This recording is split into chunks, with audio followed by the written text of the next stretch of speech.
I teach in the plant science pathway, and that includes the classes including greenhouse technology, introduction to crop science and greenhouse, and wildlife and forestry kind of fits in that pathway as well.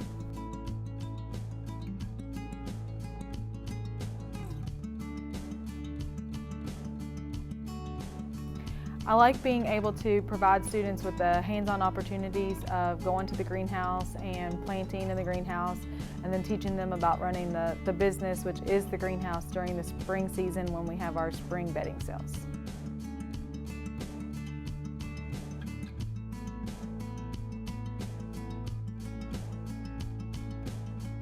My favorite part is getting to do all the different activities in each class.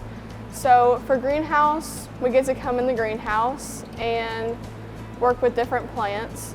And then for floral, you work with flowers. Seeing students not really familiar with plants, and then them just starting to love plants, growing plants, that kind of thing,